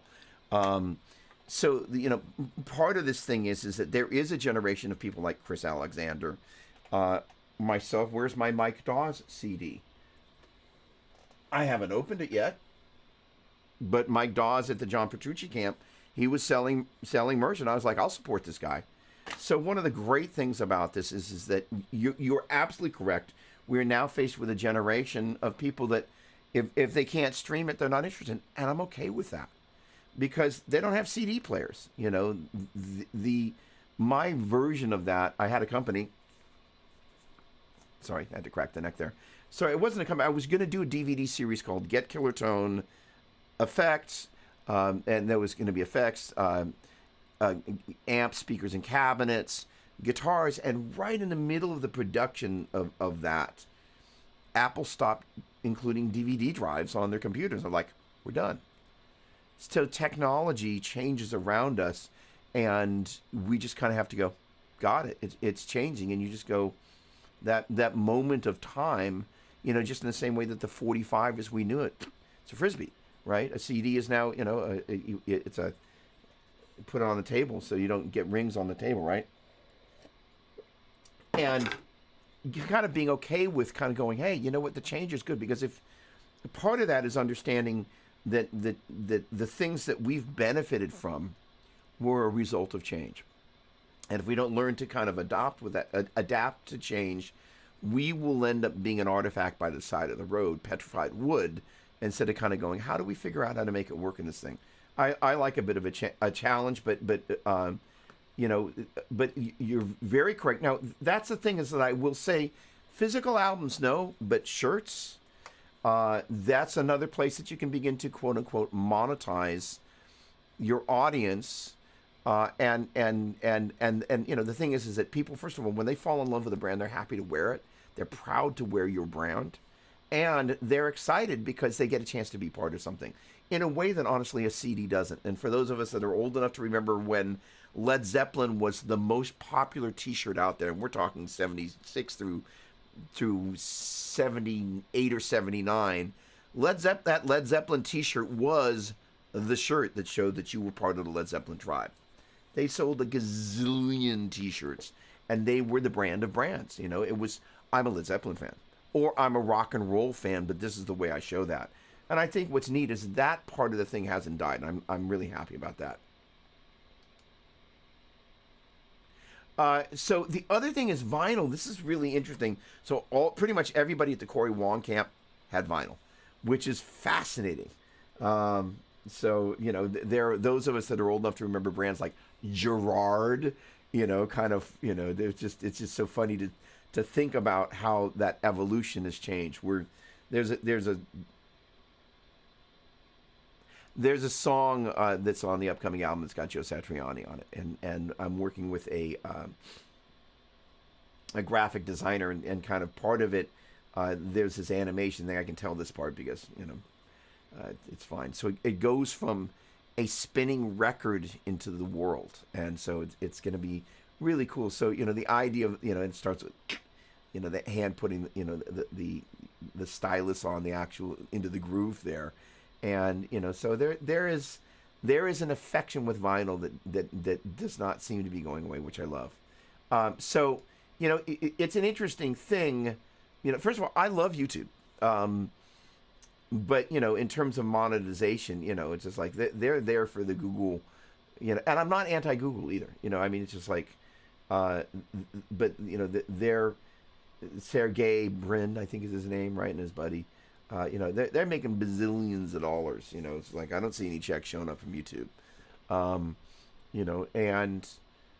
But the idea is, and I honestly, we kind of put our stuff up there and we're okay with it. And I am, the kind of like, hey, first of all, being on YouTube is kind of like being on Spotify. Kind of got to be there. And I actually love YouTube as a platform, and so the value that I get out of this free platform is so huge because I'm always watching players. Same thing with Instagram. I'm watching all these players. I'm growing. So for me as a consumer, I love the platforms. So it means that as an artist, I get a chance to be part of that experience. I'm pretty much okay with it. But when, more than probably than Spotify, I think the compensation from YouTube, given, see, it's one thing to make an album. It's another thing to make a music video. I'm in the process of, there's 8-ish videos that are associated with these two albums that are getting ready to drop. It's a profane amount of money, and I'm gonna see, like, crickets back on YouTube, even if they do well. All right.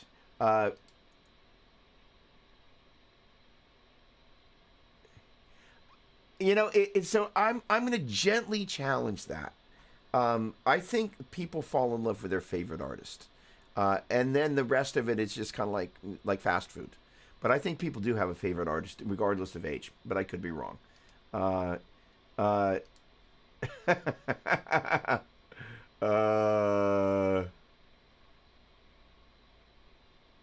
uh, it's first of all, kind words. Thank you.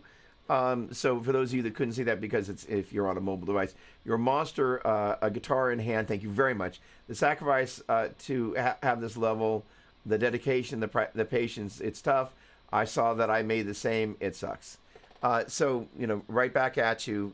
It's it's what we love. It's you either love it or you don't, and if you love it, you're just kind of in it, right? Speaking of ways to promote your music, the music video I'm finally dropped yesterday. Oh, by the way, I've got to go back and circle back and see your song, listen to your song. I'm so sorry. Oh, good. Do me a favor. Shoot me the link to that. I look forward to that. Okay. And again, for those of you if that's too small, this is Braden, my Canadian buddy.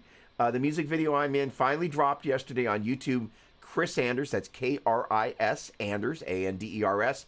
Open Road. Look forward to checking it out. Awesome. You're on YouTube. Drop the link in the comments there, or in the chat. Danilo, what's your favorite delay pedal nowadays? That's a great question. So it is multi-folded because it depends what I'm doing and where. I'm a big fan of the Andy Timmons pedal. It's upstairs. It's there's a song on the new album that I was kind of inspired by Andy called Atmosphere. So I think of that pedal and I go Atmosphere. It's the Andy Timmons pedal.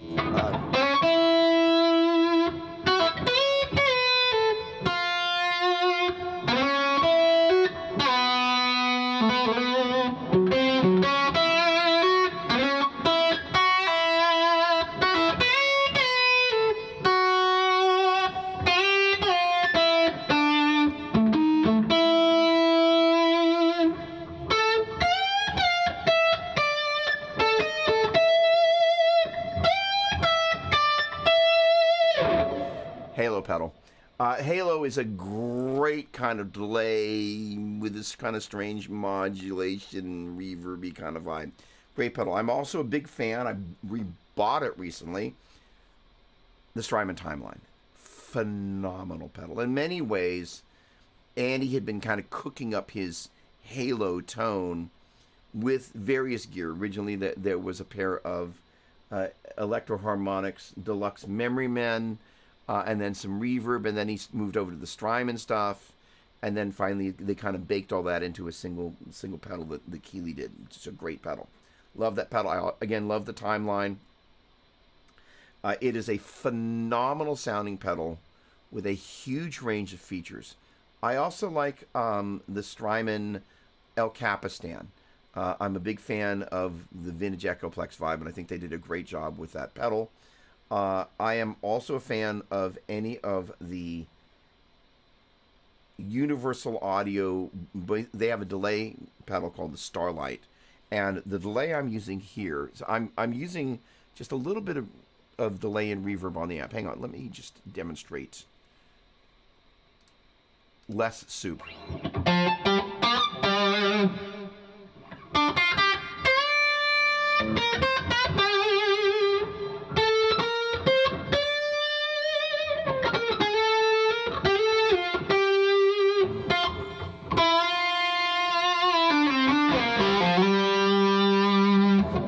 bath soup. Here's the more reverb.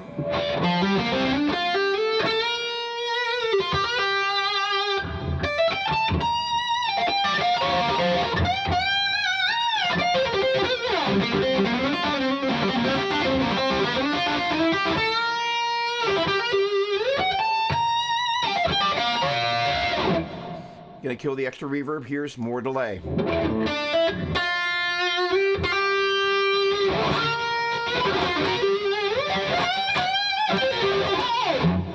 Give a little bit more. Here it is.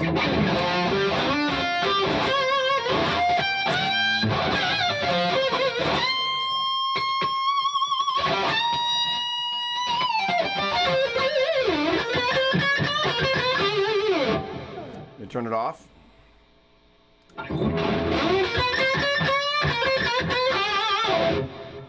Back on.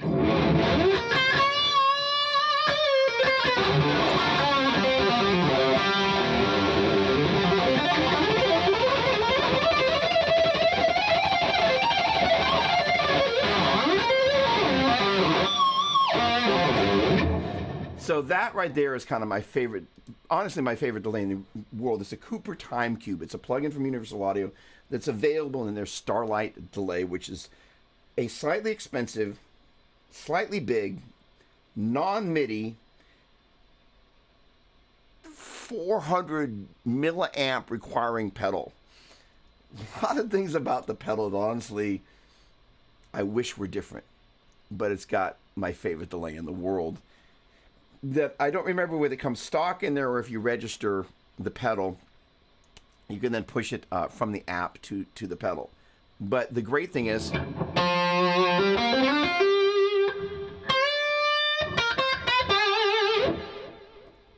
I think I turned it off. This sound of this delay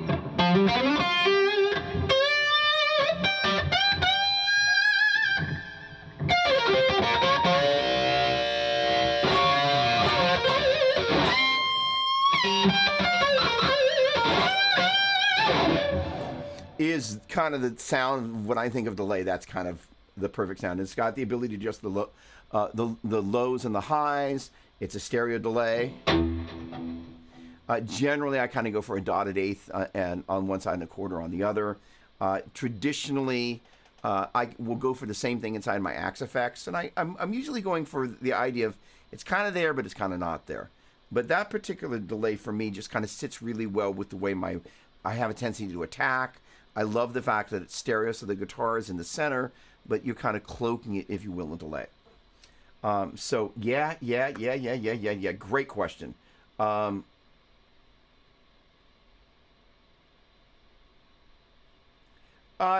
know, it's not. You know, it's an interesting. There are many nuances to all of that, and first of all, I've got a lesson that starts in 3 minutes, so I'm going to have to jet in a second. So if I don't get to everybody's questions, my bad. So first of all, thanks for asking that, Danilo. The Halo is a real winner. You kind of can't go wrong there. And again, the Universal Audio Starlight's a great pedal. Albert, what rig did I take on the new Instrumental tour? That in the States was a Marshall JVM. Like I said, I used to be a JHS / Rocktron endorser, so I took a Rocktron delay and an Ibanez 7-string, but always brought a second one, so I had a hot swappable backup, a Dunlop GCB 95 wah, and that was it. The idea is the less stuff there is to go wrong, the less stuff there is to go wrong. I love you dearly, my friend. So, you know, I think people not paying for music changed a lot of things. But change, you know, here's the thing is change is a constant, right? So we don't necessarily have any control over it other than kind of how do we adapt what we're doing and adopt the change into our workflow so we kind of figure it out. Or we just kind of go, you know, maybe I'm not going to buy a modeler, which I totally get. I won a DJ mixtape in a raffle. Probably never hear it. Oh, that's so funny. Oh, I don't have enough time to go into my lack of knowledge about the DJ world, but it's just kind of like, the fact that somebody's famous for spinning disc for a bunch of people that are high on synthetic drugs is like, I'm like, no, don't get that at all. I bought an extended super drive, holding on to it as long as possible. It was Maynard James Keenan.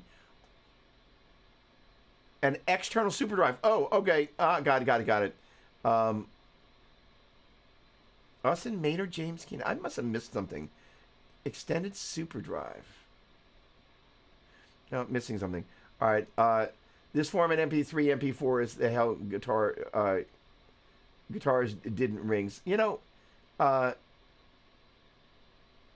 So Soto, you must be talking about Jeff Scott Soto.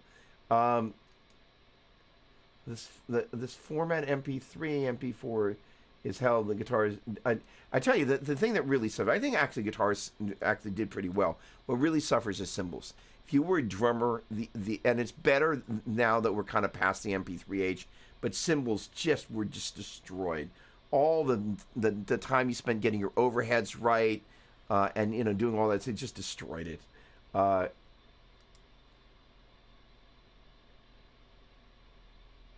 The funny thing is, I actually what I enjoy about Apple Music. Oh, it's 11. I gotta go. All right, much love, everybody. Have a great day. Love the timeline. Come on, the Echoplex is awesome. H90, awesome. John, hello. Bypass, but I love it. Hello, Brett. Okay, Griffin, everybody, thanks so much. Nick, pleasure. Chris, love you dearly. Griffin, Albert, Turntable. Apple still sells a CD drive? Oh, that's the super drive. Really? Bass turns into a mud puddle on MP3.